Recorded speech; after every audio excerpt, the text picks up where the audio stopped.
I need, I need, I need, I need, I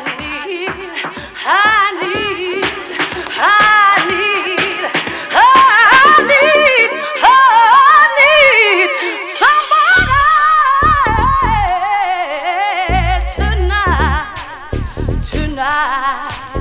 tonight. Hey, hey.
I can't sleep anymore.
a dance we do down Johannesburg way, and everybody starts to move as soon as Pata Pata starts to play. Woo!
out your loving.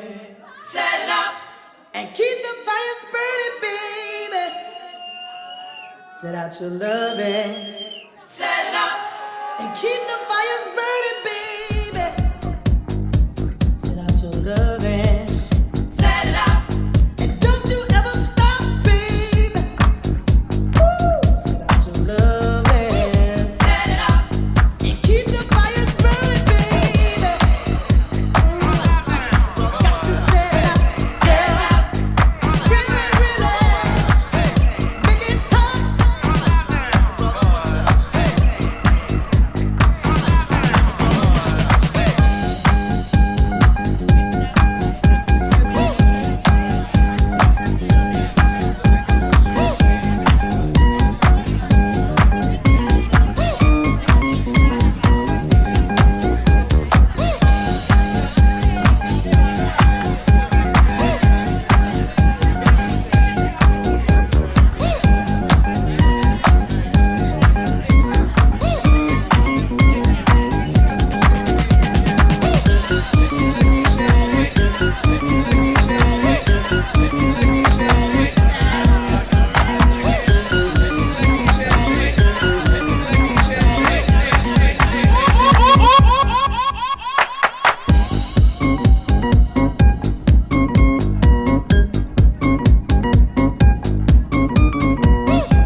Say what? I don't wanna be a freak, I don't wanna be but a freak. I can't help myself. Oh, I don't wanna be a freak, I don't wanna be but a I freak. can't help but myself. I can't help it. I don't wanna be a freak, I don't wanna be but a I freak. can't help But myself. I can't help it. I don't wanna be a freak, I don't wanna be but a I freak. can't help But I myself. can't help it. I don't wanna be a freak, I don't wanna be but a I freak. can't help But I myself. can't help it. I don't wanna be a freak, I don't wanna be but a I freak. can't help But myself. I can't help it. I don't wanna be a freak, I don't wanna be but a I freak. can't help But I myself. can't help it. I don't wanna be a freak, I don't wanna be but a I freak. can't help But myself. I can't help it. I don't wanna be a freak, I don't wanna be but a I freak. can't help myself. But I can't help it.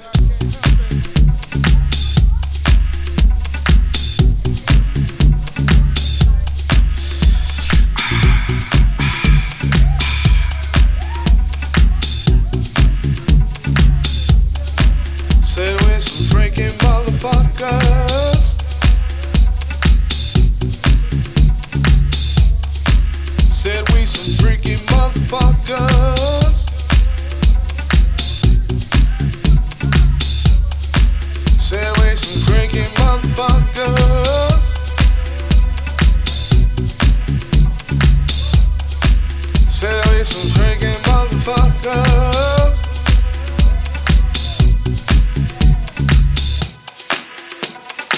Now, how many ladies out there have ever been with a freaky motherfucker? Maybe you all don't know. Or maybe you all haven't experienced what the fuck a freaky motherfucker is. Well, I'm here to let you know. If you ever been with a freaky motherfucker before. And if the motherfucker you with tonight ain't freaky, kick his motherfucking ass out the door.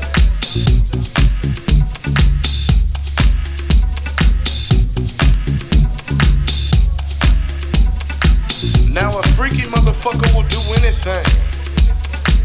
Lick your motherfucking ass from head to toe. He'll lick in your motherfucking pussy. He'll even turn around and lick the motherfucking back door. Now that's a motherfucking freaky motherfucker. We some freaking motherfuckers. Said we some freaking motherfuckers.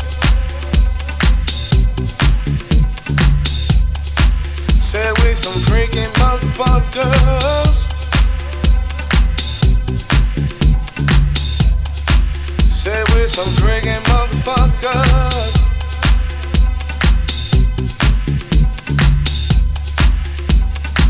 Now a freaky motherfucker will turn you around to the back, lift that ass up in the air, spank that shit, give it a little pat, you know what I'm saying? A freaky motherfucker will take saliva and put the fucking on the tip of his dick. Stick it in your ass, girl. Make you feel like you about to do a split. Now that's a freaky motherfucker for ya. We some freaky motherfuckers.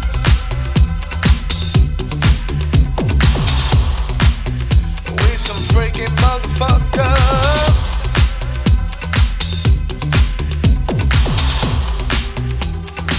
Now a freaky motherfucker will take whipped cream, squeeze that shit all on your pussy clit. Take some motherfucking chocolate and spread it all over his dick.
wanting,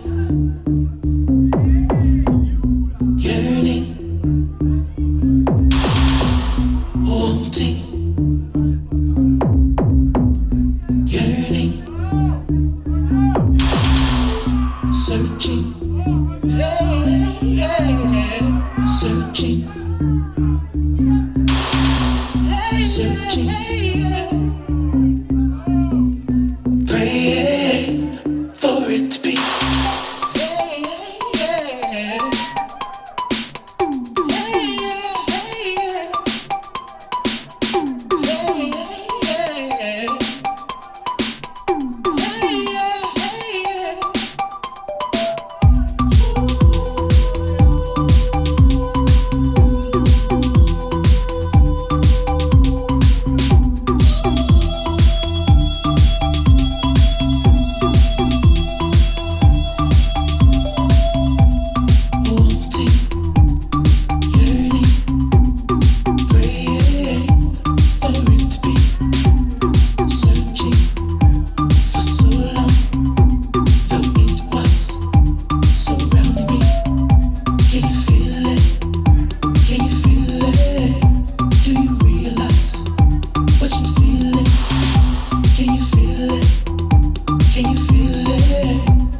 suis né en Angleterre, je suis né à Manchester en 70 et je suis tombé dans la house, j'ai rencontré la house en 86. Tout simplement comme tout le monde en Angleterre, via ce qu'on appelle les charts. Les charts, c'est les top 50. En Angleterre, c'est les top 40. Et il y a un morceau en particulier qui est arrivé numéro 1 en 86, qui est un morceau de Steve Silk Hurley, Jack Your Body. Et à l'époque, je suis passé un peu à côté, je comprenais pas trop cette musique, j'avais 15 ans. Mais bon, je trouvais ça curieux, puis surtout, c'était arrivé à numéro 1, où je me suis dit, tiens, il y a quand même un truc autour de cette musique. Jack Your Body, house music, voilà, c'est vraiment...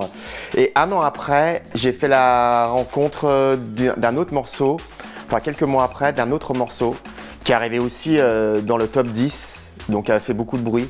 Mais cette fois qui m'avait interpellé un peu plus parce qu'il y avait vraiment il y avait des paroles, il y avait des lyrics, c'était le morceau de Farley Jack Master Funk, Love Can't Turn Around. Et après, vraiment, quelques mois plus tard, moi j'étais fan de soul, de hip-hop. Ça commençait aussi à cette époque-là, le hip-hop en Angleterre. Et il y avait une émission qui s'appelait Sold Out sur la radio, sur Piccadilly Radio à Manchester. 261, c'était la bande FM. Et il y avait une émission le dimanche soir qui s'appelait Sold Out par un DJ qui s'appelle Stu Allen. Et donc son émission était découpée. D'abord il y avait une heure hip-hop, Boss This. Après il y avait une heure soul. Et à la fin il y avait une heure house. Mais moi je l'écoutais jamais cette heure parce que c'était très très tard la nuit. Je devais aller au lycée le lendemain. J'accrochais pas forcément. Et un jour j'étais dans mon lit et j'ai laissé tourner l'émission. Et là j'ai dit waouh. Il faisait nuit, j'étais dans mon lit comme ça, j'étais vraiment dans un truc de nuit, de demi-sommeil comme ça, et j'avais ces rythmes de Chicago qui arrivaient, qui me tombaient dessus, avec des nappes hyper profondes, et là j'ai vraiment pris ma claque, c'est là où je suis vraiment tombé dedans, et c'était des morceaux comme Strings of Life, il y avait Libra Libra, voilà, c'est tous les morceaux de 87, T-Coy qui était un groupe de Manchester, Carigno, Tommy Musto, Bamboo, voilà un peu les morceaux, Ralphie Rosario aussi, donc plein de mecs de Chicago. Et donc à partir de ce moment-là, j'ai commencé à me coucher très très tard les dimanches soirs et j'enregistrais chaque dimanche, j'enregistrais les émissions de Stu Allen. J'ai encore les cassettes aujourd'hui. Donc voilà comment je suis tombé dans la house. Alors non, mes premiers vinyles, je les avais déjà achetés avant parce que comme tout jeune adolescent, teenager à Manchester, on collectionnait les disques, on achetait les disques et puis on s'échangeait les vinyles. Il y avait une émulation autour de ça, mais c'était pas du tout, c'était pas un mouvement pour se démarquer. Ou pour s'inscrire dans un courant, c'était juste normal. Tout le monde achetait des disques. Mais mon tout premier disque, c'était un disque de James Brown.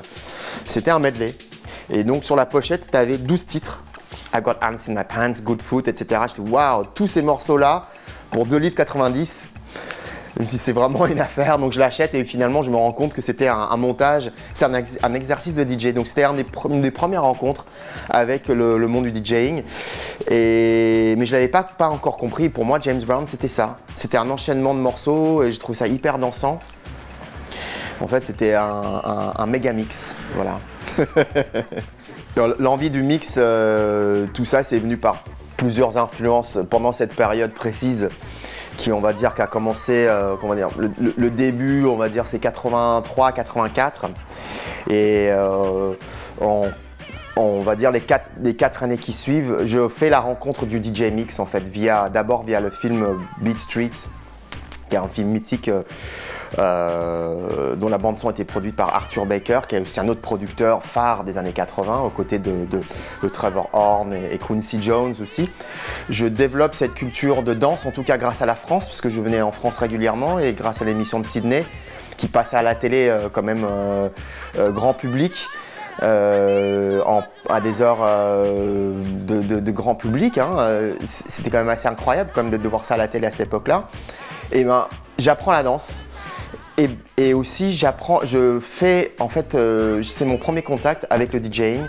Donc via l'émission de Sydney, mais aussi via Beat Street et par l'autre film Breakdance, qui est, on va dire, le pendant West Coast de Beat Street, et où où il y a d'autres formes de danse qui sont très proches, plus debout avec le boogaloo, pareil le Smurf, la fameuse scène avec Turbo qui danse autour d'un ballet sur le son de Kraftwerk. Donc là, en fait, tout ce que je raconte, c'est en fait toutes les influences du début de la culture électronique.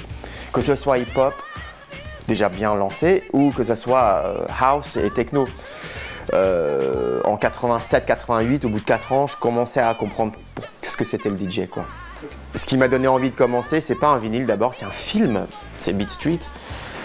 C'est vraiment un peu un rite initiatique. Puis après, tout ce qui a tourné autour, toute la culture de danse et de musique qui a tourné autour, et puis toute la bande son de cette époque-là, c'est ça qui m'a vraiment influencé. Mon premier vinyle house, je l'ai déjà revendu. C'était un disque de White Knight sur Jack Tracks. Mais un vinyle qui m'a beaucoup marqué, c'était le morceau d'808 State Pacific 202 qui a été décliné en pleine fois 808, etc., 707. Et c'est un morceau qui est fait par un groupe mancunien qui s'appelle 808 State, qui a été très influencé par New Order, par toute cette scène un peu new wave, dance. Donc l'exercice qui a été proposé par les Shiners, c'est un exercice intéressant parce que ça nous confronte à d'autres univers musicaux. C'était intéressant effectivement de faire des morceaux un peu différents dans l'esprit d'imposer 4 morceaux de house. Moi, je trouve qu'il n'y a pas trop d'intérêt parce que je vais jouer beaucoup de house de toute façon. Donc c'était intéressant d'avoir des morceaux en a cappella pour créer un nouveau morceau avec la cappella. Donc j'avais choisi un morceau de Cameo, mais à la soirée, je l'ai laissé tomber et j'ai choisi le morceau d'Ortella qui va sortir bientôt. Et je l'ai fait sur le moment en fait. Et puis après j'ai enchaîné sur, je pense, un edit de Dimitri sur un edit disco Dimitri. Donc voilà, c'était plus un truc spontané comme ça, sorti du chapeau, alors que j'avais travaillé autre chose avant. Mais ça c'est la magie du DJing aussi, on s'adapte. Après il y a eu Myriam Makeba qui a un morceau assez difficile à placer parce que c'est un autre climat et nous on vient, c'est les Shiners de house. Donc voilà, faut trouver l'angle pour passer là-dessus. Mais c'est intéressant aussi, puis ça se mixe. Et puis il y avait le morceau de Jerry Rafferty, donc moi qui m'a fait penser à 808 State, mais finalement je crois que j'ai mis autre chose, je me souviens plus. On va retrouver ça dans le mix, mais ça se mixe assez bien. Je pense que je l'ai laissé un peu trop longtemps d'ailleurs, parce que j'ai vu les bras descendre, les bras des gens tomber sur la piste. Certaines personnes étaient venues exprès, donc ils attendaient la suite, mais j'ai vu quelques personnes partir. Donc ça fait partie du défi aussi. Il faut savoir qu'on vide quand même la piste à un moment donné, donc il faut le reconstruire. Donc ça nous oblige aussi de reconstruire un set aussi à un moment donné. Donc en tout cas, je sais pas, Larry Levan, il vidait la piste régulièrement au Paradise Garage. Et c'est pas pour autant que les soirées n'étaient pas réussies.